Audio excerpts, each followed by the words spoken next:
Bonjour, bonjour. On a fait beaucoup de vidéos pour vous parler du Canada et des voyages à l'étranger.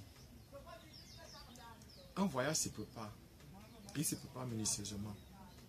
Et la préparation d'un voyage, bien se préparer à un voyage signifie aussi bien se préparer financièrement, bien se préparer psychologiquement, bien se préparer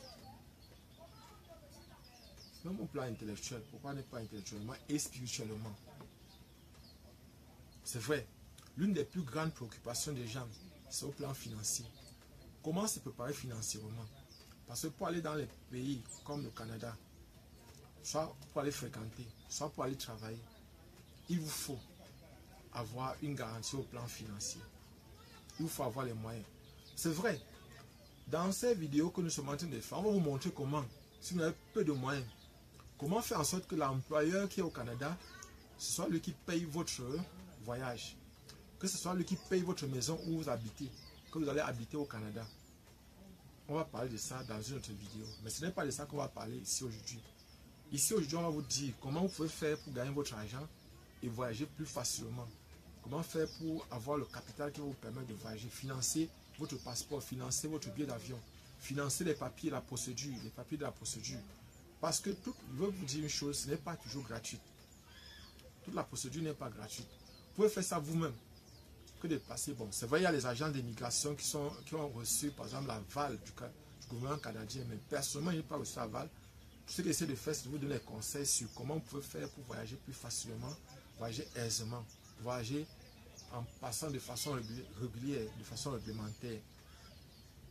Donc voilà, par exemple, je vais vous donner quelques astuces sur comment, par exemple, vous pouvez faire pour trouver un peu de moyens qui peuvent vous permettre de financer votre voyage. De 1, vous êtes, par exemple, dans les pays africains, vous êtes dans un pays où ce n'est pas facile de trouver un emploi. Parfois, vous ne travaillez pas. Si vous voulez voyager, le conseil que je vous donne, organisez-vous et cherchez l'argent. De 1, comment chercher l'argent? Il y a les projets sur lesquels vous pouvez vous lancer. Le premier projet sur lequel vous pouvez lancer, je vais attirer votre attention là-dessus. C'est un projet qui peut vous donner l'argent après 6 mois ou après 1 an. C'est l'agriculture. C'est l'agriculture. Donc, s'il arrive que vous avez, par exemple, une somme comme 200 ou 300 000 francs, vous pouvez vous lancer, par exemple, en faisant 1 hectare de manioc. Avec 1 hectare de manioc, après 6 mois, ça va dépendre si vous avez le manioc de 6 mois ou le manioc de 9 mois ou le manioc d'1 an. Ça va dépendre. Il y a plusieurs variétés de manioc. Pour ceux qui sont en Côte d'Ivoire, par exemple, il y a beaucoup 1, beaucoup 2, beaucoup 3, beaucoup 4, beaucoup 5. Il y a beaucoup dans les variétés à haut rendement. Au niveau du Cameroun, par exemple, en fait, il y a au Cameroun, au Togo, bon, dans les pays d'Afrique subsaharienne, il y a des cultures comme ça qui sont sérieusement et suffisamment rentables. Dans les pays comme l'Algérie, le Maroc, il y a d'autres cultures, d'autres choses que vous pouvez faire aussi, qui peuvent vous permettre, par exemple, de gagner énormément d'argent, même au Sénégal. Donc, personnellement, si vous voulez voyager, le conseil que je vous donne, c'est de faire les cultures comme ça. Pour ceux qui ont la chance d'être dans un endroit où il y a le bois, s'il y a suffisamment de bois, je vais attirer votre attention. J'ai déjà fait les vidéos où je vous montre que le charbon de bois est un business, c'est-à-dire le business de transformer le charbon de bois, transformer le bois en charbon dans les scieries. C'est un business sérieusement rentable. C'est-à-dire, si vous êtes dans une scierie, c'est-à-dire un endroit où on transforme le bois brut en planche, il y a les déchets qu'on met sur un feu, qu'on brûle. Vous pouvez transformer, vous pouvez recycler ça en charbon. Et certainement dans les jours qui suivent, je vais vous montrer de façon pratique comment on fait le charbon. Je vais vous montrer de façon pratique. Donc pour ceux qui voudraient par exemple vous montrer qu'avec par exemple du charbon, en 1 mois vous pouvez vous retrouver en train de gagner au moins, si par exemple vous êtes dans les pays où il y a la forêt ou dans les scieries, les pays où il y a les scieries, vous pouvez vous retrouver en train de gagner un minimum de 500 à 600, même parfois 1 million de francs par mois. Et si vous avez déjà 1 million de francs, c'est un début. Ça peut vous permettre de commencer à faire vos papiers. Et là, la meilleure des choses, c'est que vous n'allez pas mentir. C'est-à-dire, les informations que vous allez donner, par exemple, pour postuler, ça sera des informations qui seront vraies. Parce que très souvent, des personnes arrivent, par exemple, au Canada, ils sont refoulés. Je dis ça, renseignez-vous, on va vous dire. Il y a des personnes qui sont refoulées constamment au Canada par les agents d'immigration. Parce que là-bas, on vérifie effectivement que ce que vous êtes venu faire, ce que vous êtes en train de dire, est conforme à ce que vous êtes venu faire. Et que vous êtes conscient de ce que vous êtes venu faire. Et que si vous êtes, par exemple, venu de façon temporaire, que vous allez rentrer dans votre pays d'origine. La plupart des temps, c'est comme ça. Donc, la première des choses que vous pouvez faire, c'est le charbon. Donc, c'est l'agriculture, j'ai bien dit. La première des choses, c'est l'agriculture. C'est que vous pouvez lancer, par exemple, soit le manioc, soit le plantain. Je dis les plantes annuelles. Vous pouvez aussi faire les plantes qui donnent après 3 mois, comme le maïs. Le maïs aussi, c'est une plante qui est rentable, surtout quand vous le vendez frais. Si vous faites le maïs, j'ai fait des vidéos là-dessus. Et si vous partez, par exemple, dans mes playlists, vous allez voir, par exemple, j'ai fait des vidéos où je montre comment on peut gagner de l'argent grâce au maïs. Comment on peut gagner de l'argent grâce au plantain, à la banane plantain. J'ai aussi fait d'autres vidéos où je parle du charbon. Comment gagner de l'argent grâce au charbon. C'est possible. C'est vrai. La procédure peut être longue. Les méthodes peuvent être difficiles. Mais je ne veux pas vous cacher, c'est facile de réussir. C'est facile de réussir. Il y a des personnes qui veulent voyager et qui cherchent absolument les réseaux. Je ne peux pas vous conseiller, moi, je ne peux pas vous conseiller les réseaux. Je crois que si vous remplissez les conditions, vous cherchez votre argent dans votre pays, vous essayez, ça sera difficile, ça ne sera pas facile. Et pour ceux qui ont le niveau, ceux qui sont étudiants, vous pouvez même faire les répétitions pour avoir le capital pour lancer votre agriculture. Vous faites les cours de remise à niveau. Je conseille que vous donne. Ça rapporte aussi. Ça nourrit son homme. Moi, j'ai vu des répétitions depuis des années. C'est vrai, je suis en train d'aller en retraite. Je ne suis pas en retraite en ce qui concerne les répétitions. Mais je ne veux pas vous cacher. Ça fait plus de 20 ans dans les répétitions. J'ai d'abord fait les répétitions au lycée. J'ai aussi fait les répétitions à l'université. Donc c'est un business aussi bien rentable. Vous pouvez utiliser ça pour chercher le capital pour pouvoir vous lancer.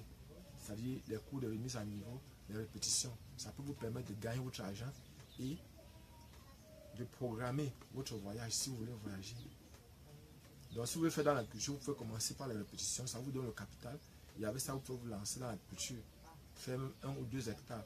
Avec 1 hectare de manioc, je vous garantis, si vous s'aimez comme le conseil, si vous suivez les conseils qu'il vous donne, qu'il vous donne constamment dans mes vidéos, vous pouvez, le minimum que vous allez gagner, ça sera entre 7 et 10 millions. C'est 1 hectare de manioc. Je dis c'est 1 hectare de manioc. J'ai fait les vidéos où je vous montre sur le maïs que vous pouvez gagner minimum 3 millions en 3 mois. Ça c'est le maïs. Et on ne vend pas le maïs sec, on vend le maïs frais. Si vous vendez le maïs frais, ça va vous rapporter comme ça. Mais si vous mettez à vendre le maïs sec n'est pas suffisamment rentable parce que les rendements à l'hectare ne sont pas élevés. Parce qu'on a un problème de semences en Afrique. On a un problème de semences. Nous n'avons pas réussi à avoir les meilleures semences, les bonnes semences. Très souvent, quand on a un maximum de 5 tonnes à 7 tonnes à l'hectare, 7 tonnes, c'est souvent le maximum qu'on puisse avoir sur le maïs. Donc, je ne vais pas vous cacher, ce n'est pas facile, ce n'est pas évident. Mais si vous vous organisez, vous vous lancez, vous allez vous retrouver en train de gagner de l'argent. Vous aurez l'impression que vous n'êtes pas dans notre monde. Vous voyez un peu. Ne vous cache pas, c'est un business sérieusement rentable. Et là, par exemple, quand vous travaillez votre argent, vous pouvez voyager en grand. Donc, ne pensez pas que peut-être vous allez dire que le pays est difficile. Dernier conseil que je vais vous donner. Pour réussir, vous devez apprendre à être responsable. Être responsable, c'est reconnaître que c'est vous qui êtes responsable de tout ce qui vous arrive. Vous allez m'excuser, vous pouvez accuser le gouvernement, vous pouvez les accuser. Ça vous regarde. C'est vous qui êtes perdant. Parce que vous devez apprendre à savoir que c'est vous. Laissez le gouvernement tranquille, faites votre travail. Je suis en train de vous donner un conseil.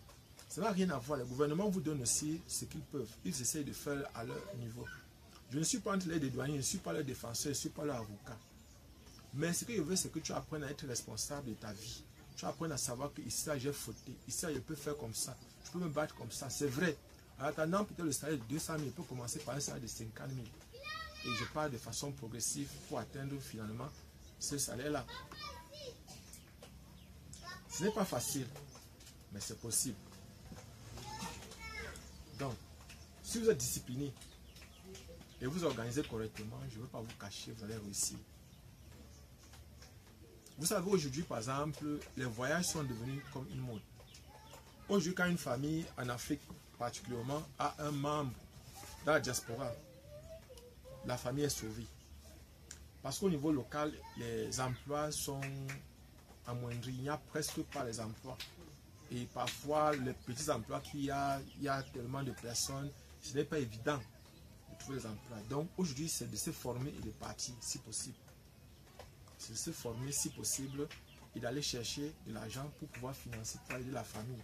Donc, si vous avez cette possibilité, moi, je vais vous dire, allez-y. Mais je ne peux pas vous conseiller de prendre la mer. Je vous conseille de chercher votre argent, de travailler votre argent et de passer par la voie réglementaire. C'est possible. Il ne faut pas absolument passer par les réseaux. Il y a des gens qui dépensent les 5, les 7 millions, on les arnaque comme ça. Or, ils pouvaient passer par la procédure normale. Vous vous asseyez, vous partez, vous formez. Vous prévoyez, par exemple, si vous devez voyager, par exemple, l'année prochaine, pour le moment, vous cherchez votre argent. Dès lors que vous avez votre argent, vous formez. Vous formez, vous cherchez à faire une formation professionnelle. Lorsque vous faites une formation professionnelle, maintenant, après la formation professionnelle, vous faites un stage quelque part. Même si c'est de façon bénévole, vous ne perdez rien à le faire. Et il vous dit, vous allez avoir votre emploi, vous allez travailler, vous allez aider votre famille ici au niveau local. Vous allez aussi faire partie de la diaspora. Et vous pourriez aider les membres de votre famille. Je sais, vous allez me dire que vous êtes des guerriers, c'est vrai, je ne refuse pas. Vous êtes des guerriers. Mais le problème, c'est que quoi? C'est que nous, ça nous fait mal quand, par exemple, on perd des compatriotes, on perd des humains, on perd des confrères, on perd des personnes parce qu'ils n'ont pas voulu suivre la procédure normale, parce qu'ils ont voulu s'entêter. Ils n'ont pas voulu chercher l'argent pour pouvoir passer par la procédure normale. C'est un conseil que je vous donne. Vous n'êtes pas obligé de le suivre. Donc voilà ce que j'avais à partager avec vous aujourd'hui. Abonnez-vous, partagez la vidéo et je vous dis encore merci parce que bientôt nous allons atteindre 2000 abonnés. Nous sommes en train de franchir bientôt la barre de 1900 abonnés. Je vous dis encore merci. Merci. Partagez le maximum possible nos vidéos. Et je précise, faites attention pour ceux qui voyagent. Le Canada n'est pas un pays comme les autres. Le Canada est un pays particulier parce que vous pouvez avoir le visa. Le visa, c'est l'autorisation qui vous permet d'entrer dans un territoire, de quitter d'un territoire à un autre. Parce que on vous a dit la procédure, dans la procédure pour voyager, pour aller à l'extérieur, première des choses qu'il vous faut, c'est le passeport. Et pour quitter d'un pays à un autre, il vous faut le visa. Le visa, c'est l'autorisation qui vous permet de quitter d'une frontière à une autre. C'est ça le visa. C'est le pays hôte qui vous donne le visa. Il accepte que vous pouvez venir dans son pays. Il y a un ensemble de règles qu'il faut respecter pour le faire. Et assurez-vous chaque fois que vous avez respecté ces règles-là. Il y a toujours les moyens de les respecter. Assurez-vous que vous avez respecté. Là, quand vous allez entrer dans le territoire, vous ne serez pas refoulé. Je précise aussi, faites attention avec l'agent d'immigration, particulièrement quand vous partez au Canada. Préparez-vous correctement. Il faut que vous vous prépariez correctement par rapport à l'agent d'immigration. Parce que vous pouvez bien avoir le visa, mais arrivez, vous êtes refoulé. Parce que s'il n'y a pas concordance entre ce que vous êtes en train de dire et ce qui est écrit dans votre visa, il va vous poser des questions. Il voit bien votre visa, il peut bien lire, mais il vous demande à vous, il vous pose quelques questions pour se rassurer qu'effectivement vous êtes venu faire ce que vous savez, que vous êtes conscient de ce que vous êtes venu faire au Canada, ce que vous êtes venu faire dans son pays. Donc, je ne peux que vous donner ces conseils. Partagez au maximum cette vidéo. Abonnez-vous, abonnez-vous, abonnez-vous. Et sachez que ce pays-là, que vous soyez formé, que vous soyez diplômé ou pas, vous pouvez travailler dans ces pays-là. Comme vous pouvez travailler aussi dans votre propre pays. Il y a des emplois pour tout le monde.